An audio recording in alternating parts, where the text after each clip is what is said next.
Hello. Welcome everyone to JLABTV. I'm JLAB and this is Football Manager 2022, the Youth Academy Challenge with Beira-Mar. Where can we start with this? We lost in the playoff final yesterday. We got minus 1.8 million in the bank, and that's not going away anytime soon, even if we were making quite a bit of money. So we're going to go over the season review, and we're going to go over a few other things as well, because we can really, and we've got no reason not to. So the end of season review is now here. The confetti is still falling, because we weren't expected to get anywhere near third place, or even a promotion challenge this year, even if we did fall away at the end. So Colin Clark, we let go of, as well as Manuel Martins. They are both gone to different clubs, and honestly, they've made themselves a living elsewhere. I'm happy with both of them, even if I didn't want them anymore. And loan signings was good for us because we managed to get some players to play, and yeah, it was good. Even if Simonai was not really playing at all. And Oxford had a fractured skull. He went on 2 different loan spells. Raphael played 7 times. He got 3 assists for his club, so he actually did pretty well for himself at that team in Turennes, but they are also a good team, to be fair. Let's see, took one of our players. He was okay. Got 3 goals. Well, Vaz got 5 goals in 28 matches for his team, and he also got 9 assists, so very productive season as far as I was concerned for him. And I might think of my formation to bring him into the first team if possible. Saez also was a productive season, while Alvaro wasn't amazing. I say it wasn't amazing. Got 5 goals and 2 assists, but it was only a 6.7. Anyone under 6.8, I'm considering to be a bad season now. Even the likes of this guy, who played quite a few times. And Callisto again, as well as Carlos Silva.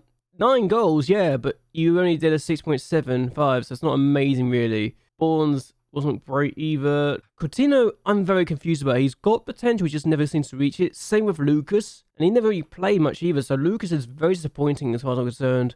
We were only expected to avoid a relegation fight. We did that quite comfortably. We got more than double the amount of points we needed to avoid it, and third place, best of finish so far in a league season for this team in this division. If we can change for this next year, I'll be amazing. It'll be amazing. But December's when we really started to fall away, I think. And after the really good start we had, where we were top of the table after 6 matches, after 8 matches, 7 matches, we're top of the table. We managed to continue the run. We then lost to Chavez. Then we managed to lose to Portuguese. That was when we really started to lose our form, because we already dropped a few points here. Lolitano, we should have beaten them. And let's says I think we should have beaten them as well. But Lolitano would 2-0 up and then give away a 2-goal lead to be 3-2 down and then go actually ahead and draw 3-3. So that was a game we knew we could have done better in. Firenze, for the first time in a very long time, we actually had a good season against, and perhaps we were a bit lucky to even be in the position we were in the first place.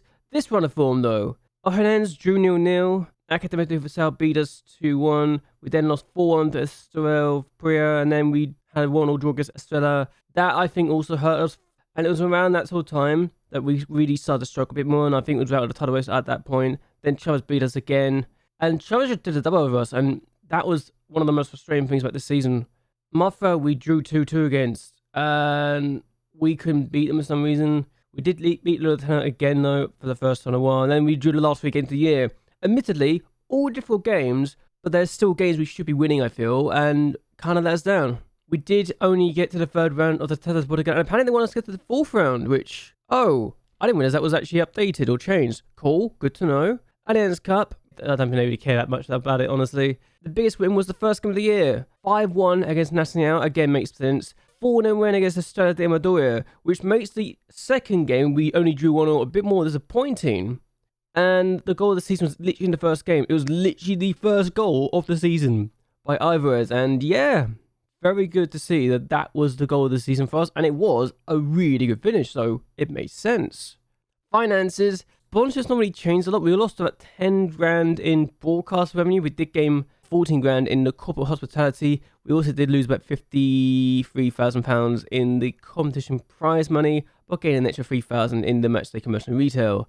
Merchandise sales, we sold £260,000 worth of merchandise, 26,080 coming from non-domestic. We sold 3,450 shirts. Sandoval, Ivoires, Antunes, Correa, and Pereira of all people, the highest shirt sellers. So that's good to see. How we lined up was this. Marcio actually getting the team of the year, surprising to me, but I shouldn't be too shocked, I suppose. But here we are now. Santa Pereira, a 6.99. Jafino guessing in there as well with a 6.85. The fact that only Marcio was below as 6.8 is kind of surprising, but not surprising at all. To the shock of nobody, Leao and Lasca are both in this. Paredes actually getting in there for the very first time, I think, to my knowledge, while Alvarez and Santos were both really good. We didn't have a third midfielder that can really cement a spot in the first team, and that was the concern. And Pope tried to cement it. He got 6 assists and 3 goals, but I don't think we really had that final piece of the puzzle. So unless we go for a different formation or something where we have 2 wingers and 2 people up front and 2 midfielders, and I think that's going to be an issue going forward. But the 2 strikers, again, 41 goals between them.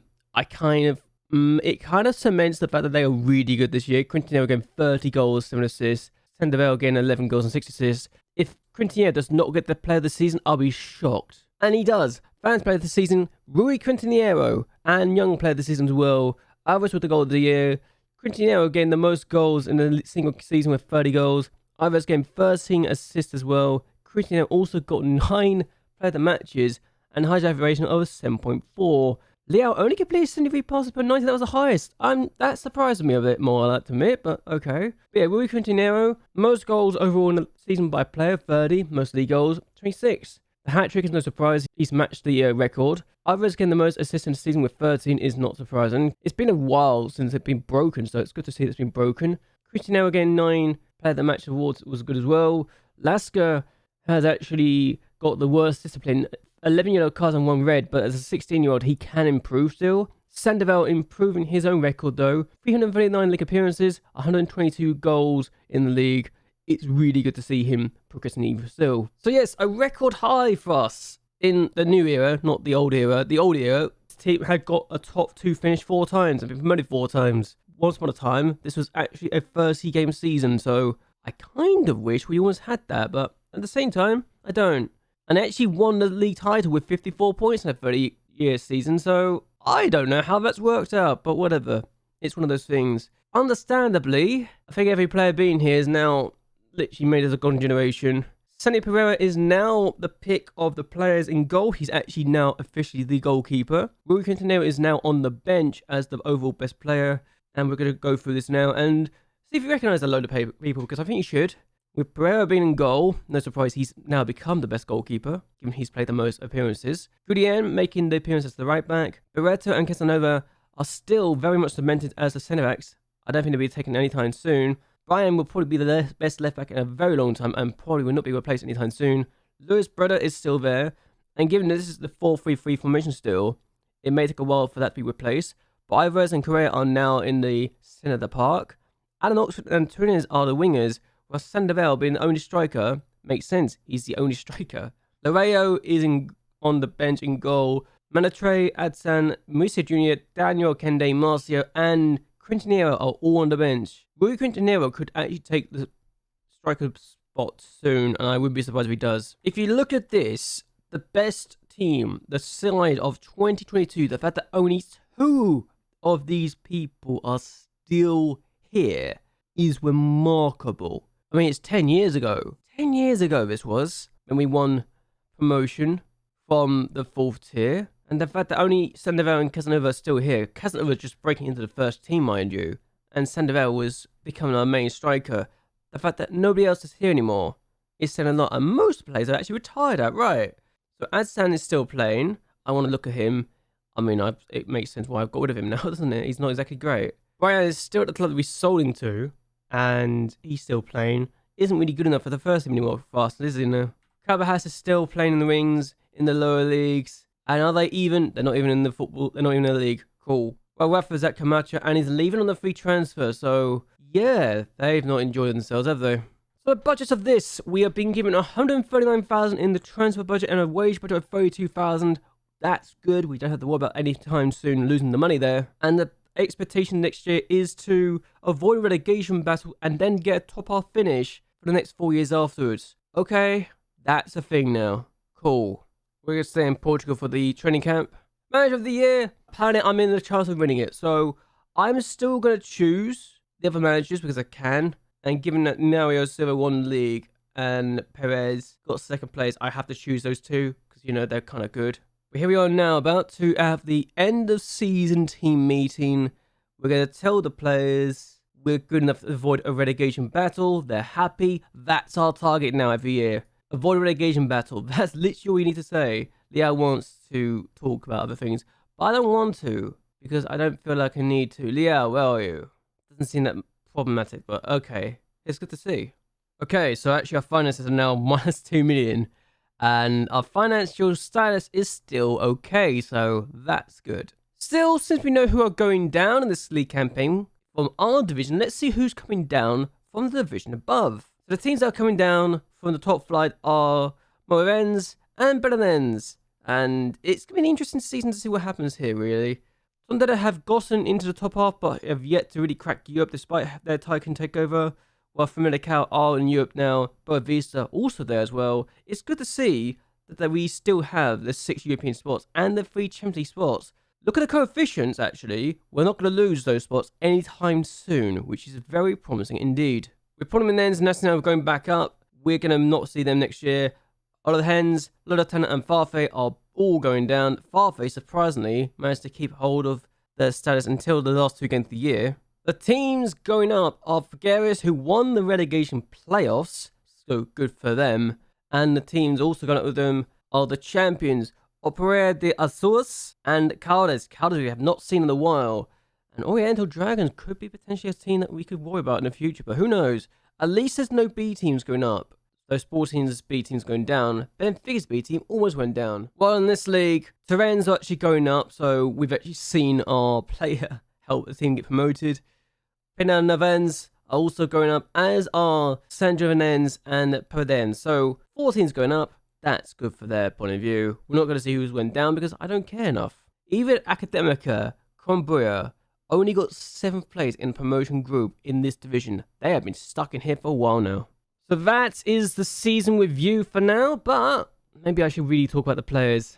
So I think for the most part we know what we're going to be trying to do with this team is we know that the middle 2 are what we want to potentially be doing, and the front 2 remain the same, as well as the back 2 in the defense, as well as the right back and the goalkeeper position. But do we want to change formation for next year? Because even though I got the diamond on my possession, and I could do this, and I do have the 4-2-3-1 formation, do I want to go for 4-4-2? That's the question now, isn't it? So if I wanted to do this particular formation, I could do an idea where we have 2 inverted wingers, with the likes of Antonio Vaz, who was really good down in the lower leagues, becoming a player that we use next year. I think he's got potential, and I really wonder if I should try and use him. He gets into opposition areas too, so he'll definitely be the kind of player that will get in the area more. And with the 2 Mazzalas, maybe, just maybe, we can try something. Or this could be a bit too attacking, and we can tinker this to a bit more to our liking. We do something like this, a box-to-box. Luis Santos, be a box-to-box midfielder. He's got stamina, he's well-rounded, he's a defensive midfielder, but we can still use him to our advantage, right? But we've got plenty of options, and I'm excited for it. I definitely want to have a front 2 of Sandoval and Quintinero, and if Sandoval gets injured, we have the likes of Pope, who could play in that position. Yes, I'm literally looking at Pope as a striker, and he can do it, so don't you worry too much. He's got the ability, and I think he has quite a bit of potential to try and be a striker for us, and I see it, don't you? But yeah, it's just one of those things. We can work with this. Left back is the one area I really don't know what to do. I might put Miller in the left back position as well as Suna, but they've both got the ability to do it, I think, at this point. It's just a matter of making sure we actually give them the role to really throw themselves into it. Now, admittedly, Suna is not fully there yet, but he has the potential to be really good there. As does Miller. Now, I actually haven't been able to get him a face pack yet. For some reason, the new gen thing is not working for him, but I don't know. It's just one of those things. But between Miller and Suna, we've got potential in the left back position. It's just a matter of making sure we do it properly. And I just don't know who to choose. I don't think Paredes is going to be the long-term solution, as much as I hate to say that. He's 24. I don't see him improving much more than that. And despite having a lot of love for Goodien, he's more of a right back, not a left back. And I just don't see him really working there. He's more an inverted wing back than anything else. So, something to work on, I think. But either way, as we say the tactic, I want to hear your thoughts and opinions down below. Do you think this could be a tactic we need to work on next year, or do you think this is a bit too aggressive and we should be trying to be more defensive since we came up with low goals? We definitely were not struggling for goals last year. It's defensively we're the 7th best in the league. So maybe we have the options to do what we need to do. We have this formation, we have this formation, we also have this formation. But do we have someone that we use on the wings and work with that from there on? I don't know. But yes, either way, I hope you guys have enjoyed yourselves. I hope you guys like and share this video and that you subscribe to the channel. It really does help me out a lot. But either way, until next time, goodbye and well, good night.